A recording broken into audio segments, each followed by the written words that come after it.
Hello and welcome to the latest of my deep dive videos. Today I'm going to explore the Virgo Full Moon, which occurs on the 7th of March 2023. First up, I'm going to tell you how I'm going to structure the video. So what is a full moon? Let's think about that first of all. And then, what is a Virgo full moon? Thirdly, what is this particular Virgo full moon about? In other words, what are the other planetary influences that are impacting on this event? There are two. One can be very exciting, Uranus. The other rather dramatically unsettling, Mars. Also, in terms of the overall solar chart, what houses are impacted here? In terms of the natal chart, what houses are interacting there, and what's the ascendant and the midheaven? Because there's a particularly interesting detail with Neptune on that. And then I'm going to go through each of the 12 zodiac signs from Aries through to Pisces, and you can watch these segments based on your sun or ascendant. The choice is yours. If you're a returning viewer to my channel, thank you so much for joining me once more. If you're new to my channel, it's great to have you with us. This is very much a community. If you have any comments you'd like to share or any observations, please do so, because I do interact with each one. And also please like and subscribe. If you are developing your interest in astrology and would like to discover more, if you do give me 3 pieces of personal birth data of time, date and place of birth, I can produce for you your life roadmap report. This will help you to understand some of the repetitive patterns that have been occurring in your life, some more challenging, some that present opportunities. But getting in touch with these more intimately can really help you to make progress future forwards. And also, in my special package, you can get your 12-month personal forecast, giving you searing insights of the opportunities ahead. These reports are totally individual to each person they are produced for. Please see the link below for more. So this Virgo full moon, which occurs on the 7th of March, is also known in Native American culture as a wormmoon. Obviously, because we're thinking about the spring in the northern hemisphere, things are starting to stir. So that's a really exciting thought. But what is a full moon? The moon goes through 8 phases each month. There are obviously the new moon, which is the start point. And in this particular cycle, that began on the 20th of March with the new moon in Pisces. But then we get 2 crescent moons, 2 quarter moons, but halfway through the process we get the full moon. So when the new moon occurs, the sun and the moon are side by side, and that's where we set our intentions. And in the sign of Pisces, that's very much about keeping in touch with our feelings, our emotions, our need for healing, for rest, recuperation, for a little bit of escapism, and perhaps an enjoyment of the arts, music, nature, anything that's very peaceful. So when the moon gets to be in opposite the sun, it's a challenge, because when they're together, they're integrated. So the balance of yin and yang. So the more masculine energy of the sun, which is very much about tuning into our drive and passion, is aligned with the more receptive feeling energies of the moon. So when the moon is opposite the sun, they're actually in conflict. And people who have natal charts where the moon is opposite the sun sometimes find it a little bit difficult to integrate their drive with their feelings. So of course, the sign of Virgo is very much to do with practicalities, with details, with making sure that we get things working efficiently. It's about being aware of getting some kind of practical return, because it's an earth sign. So it's very, very different to the energies of Pisces. So what the moon is essentially saying to us is, have we become so preoccupied with the Piscean agenda, which began on the 20th of March, that we're not making sure that those everyday routines are being maintained in a well-organised way. So it's a time to attune anything that may be a little bit out of kilter. But what about this particular Virgo full moon? Well, the exciting angle is to Uranus. Uranus is in a sextile to the Sun, but a trine to the Moon. So Uranus is asking us to think outside the box and be a little bit more open to new ideas about how we balance our physical health, the Moon in Virgo, with our emotional well-being, the Sun in Pisces. But Mars, the planet of drive, passion, individuality, instant gratification, and forging some very challenging angles, particularly with Neptune through that journey, Mars is in a right angle to this event. So we have a T square from the point of Mars to both the Sun and also the Moon. And that's a much more discordant angle. But Mars in Gemini, the Moon in Virgo, and the Sun in Pisces are all in mutable signs, which means their quality is very flexing, which is a good thing in some ways. But Mars in a right angle to the Sun can be quite abrasive around the emotional situation, or it can see unresolved frustrations and issues that have gone beneath the radar suddenly bursting into the open. Also, because Mars is in a right angle with the Moon, that can create tension, irritability. So this is quite a high tension full moon, despite the fact that Uranus can help us to look at things in a fresh way. Now on the screen now, I'm going to share with you that solar chart. So you can see the Sun in house 12, the position of the Moon in house 6. So when houses 3 and 12 are in a right angle, it can lead to some gossip. And I feel that the other area that we should all be conscious of is that if we have people who are dissatisfied with us, their criticism, Virgo, may not come out in an open way. But what makes this particular full moon a bit different is that location of Mars, which could see some explosive energies come into the open, where people feel that their efforts have not been appreciated, that their support has not been recognised, and that frustration could boil over in the next 2 weeks. Now let's look at the event chart in terms of Placidus. That shows the ascendant in the nurturing but potentially defensive sign of Cancer, and it puts Pluto, the planet of change but also power, in the 7th house. So we're going to see over the next couple of weeks somebody in a very visible way will try to assert their authority. Now this could be on the world stage, but you can also see at the top of the horoscope Neptune. Neptune's in the 10th house, which does relate to the global situation, how we interface with the world at large, and that's very close to the midheaven. So some confusing and uncertain conditions in terms of all of our lives, I feel.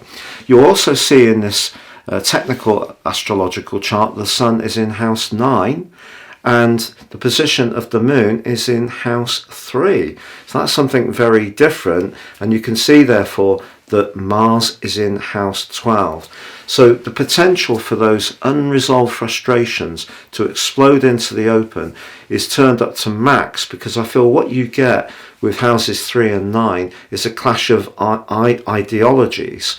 So the 9th house is very much to do with the higher values that people have, those big philosophies, but it can be to do with international affairs and borders.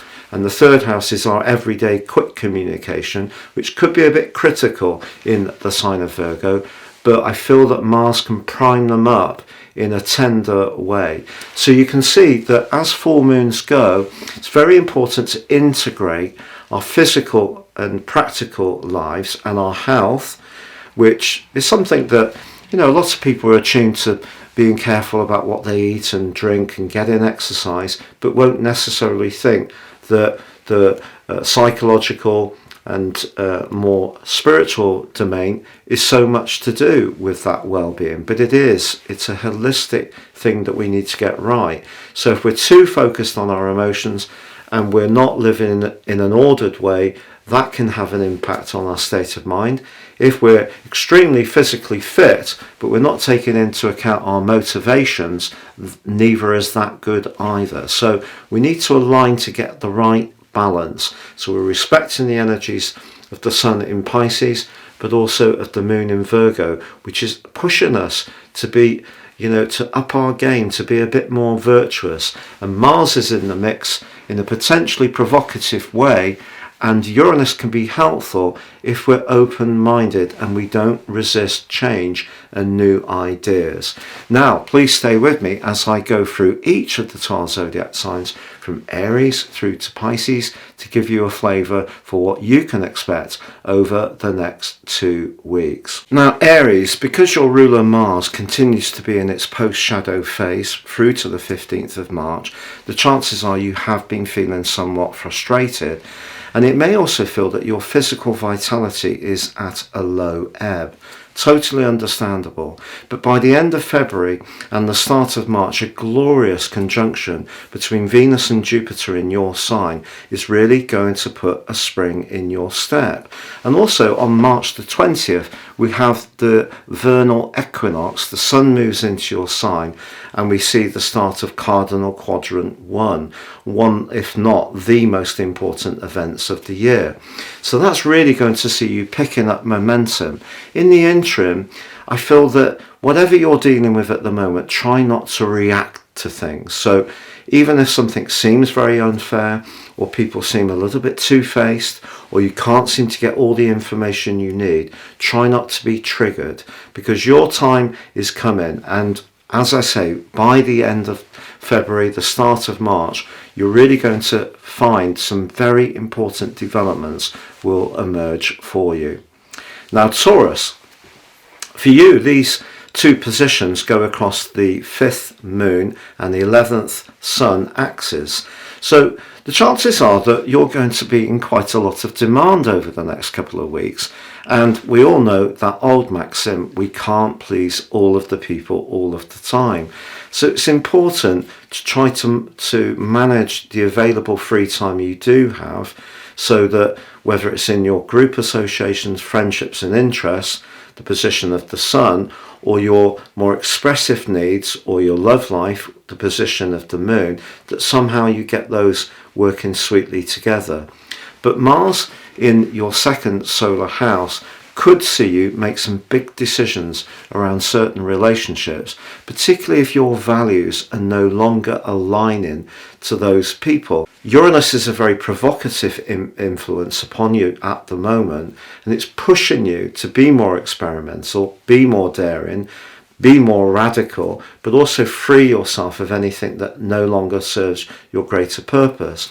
So because the sun is in the part of your situation to do with your future, if you don't feel that your future needs are going to be met with certain plans or associations, the next 2 weeks could see you make some big decisions on what to do. But money, Mars in the 2nd house, could be a big part of the equation.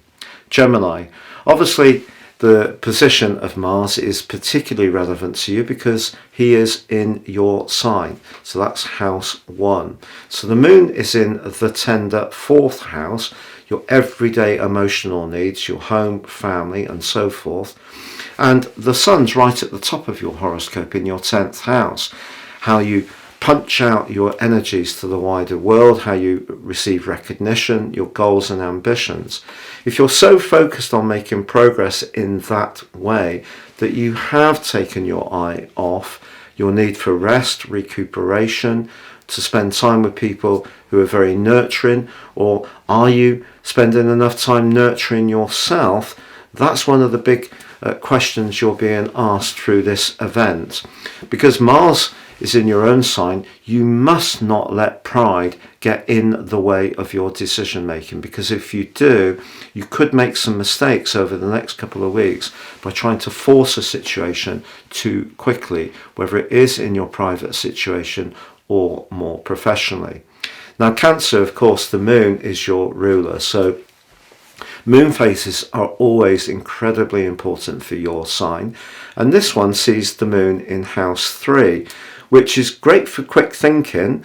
It's kind of like Gemini-like, ironic, because of course Gemini and Virgo are both ruled by Mercury, the winged messenger. So your thinking can be quick-witted, but because Mars is in your 12th house and has been since August last year, I think there's been a lot of surprises within you in terms of your reactions to situations. At times you may have felt quite hostile, quite triggered and quite angry in an uncharacteristic way, at other times quite emotional. So I feel communication is going to be a big part of the next 2 weeks. The position of the sun can make you very adventurous and freedom loving and want to break out and do different things, but someone closer to you may prefer to maintain the status quo. It could lead to some arguments, and then the power of Mars could see you demonstrating a side of your nature which really doesn't come out very often, because essentially you prefer to avoid confrontation. But Uranus in your 11th house suggests that if you're linking up with people who really stimulate you and are exciting in their ideas or their attitudes, maybe it's a time that things are set to change, and just going with that can be enthralling but could be unsettling too. Now, Leo, the moon is in house 2, everyday money, your self-worth and your values. So essentially, this is a full moon asking you to look at your budget. Now, we're all being faced with some, really mighty increases in the cost of living. So obviously you're not unique in this regard. But this is more about your personal situation, because Mars in your 11th house is very much about your social life. If you're someone who is very gregarious, which can be the case with some Leos, maybe there are some discretionary costs you can trim back whilst not in any way compromising the basic everyday running of your situation. But there could be a few things that come up over the next 2 weeks that you may have forgotten about, such as an insurance renewal or some kind of issue related to a policy or a legacy that may need some attention. But of course, Uranus is about opportunity, so you could be offered a new position, a new financial position, and it could come very rapidly, and you may need to make a snap decision. What Mars is saying to you is consult your friends, but consult the friend who tends to be the most awkward, doesn't necessarily agree with you at first listen. The person who's got the confidence to be a bit more detached and direct, that's the friend to reach out to if you have some big decisions to make. Virgo, of course, the full moon is in your sign. So I think what we're talking about here is relationships. And if you're not very happy with certain relationships, that definitely can become a theme over the next 2 weeks. Because Mars is high in the sky, you have had a lot more assertiveness at times since last August. And that's giving you an opportunity to raise your profile, show how you can take more responsibility, and people have seen you gain more gravitas. So that's been really good, but you've got to use it wisely. So with Uranus in your 9th house, that's the part of your situation that wants you to be free. So if you're in a relationship that's bumping along the bottom, you don't feel there's much of a challenge in it, you don't feel that the other person can kind of match you in some ways. If it feels a little bit too comfortable, that may be something that you want to change in some ways.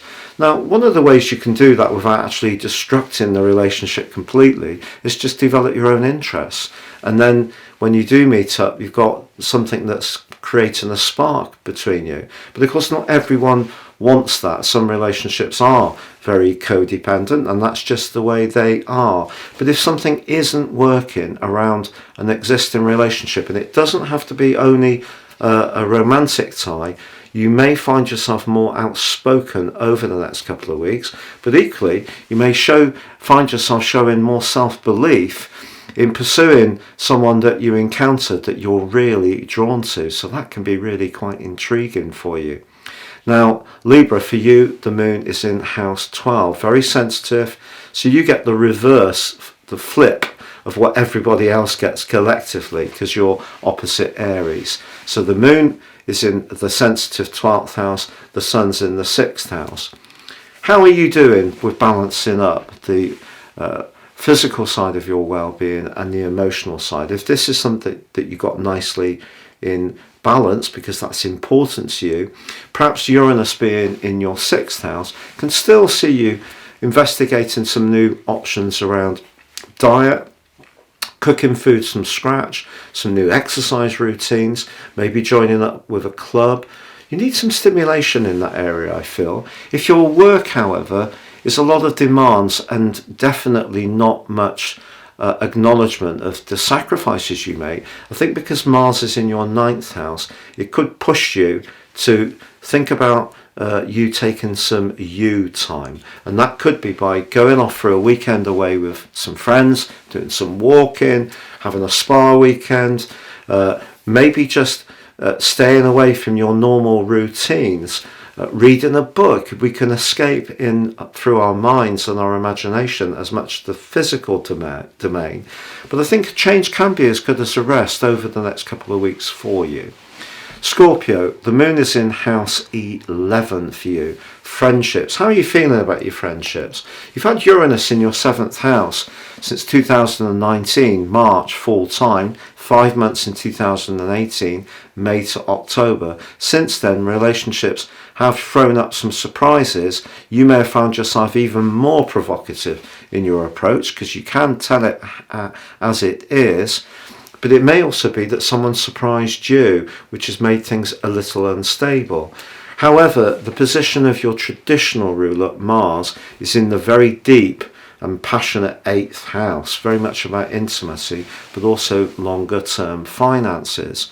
So I think the axis between the 11th house, the moon, the future, friendships, associations, and the sun, where you express your talents and individuality, they need to be giving you something back.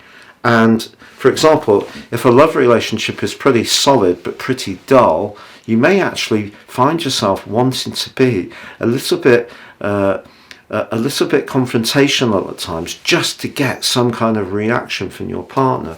I know that you can have that in your nature anyway, but I think it could be turned up a little bit over the next couple of weeks. But if you do feel that either your social situation or your love life are not really giving you much reward at the moment, try to change things up.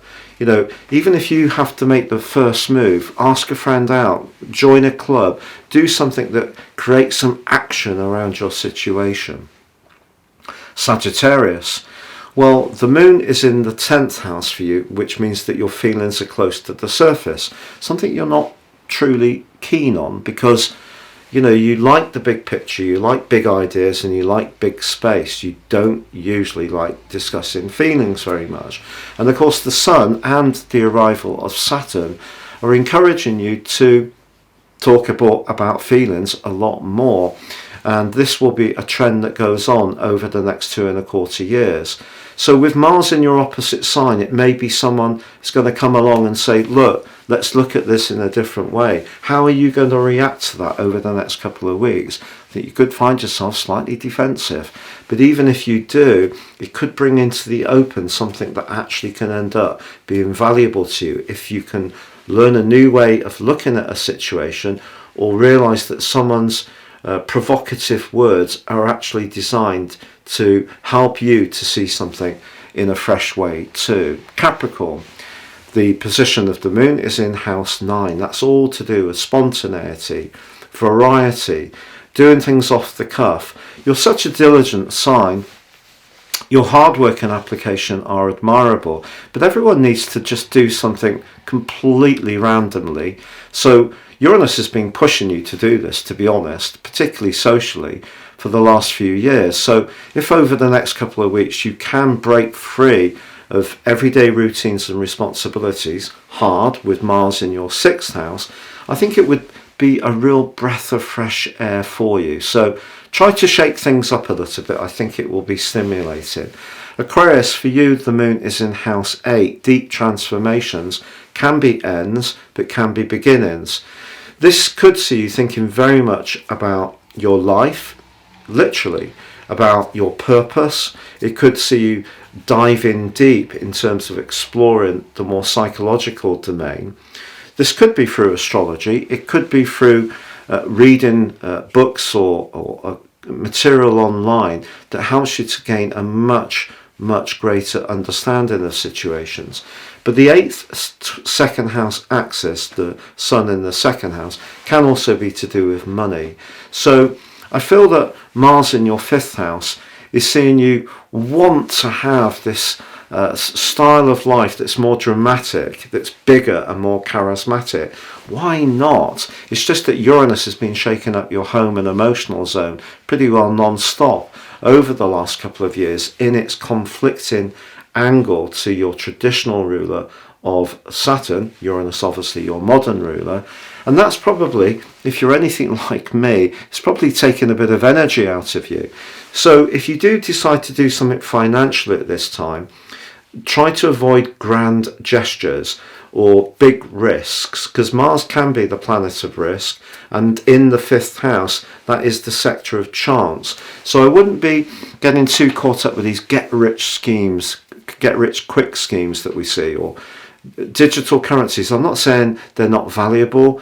I'm just saying be wary, because this particular influence could make you more impulsive, but it also could draw you towards someone that you actually find to be really magnetic, irresistible, even if you don't really like them, but it's just the pull can be so strong, and that in itself can get your pulse racing.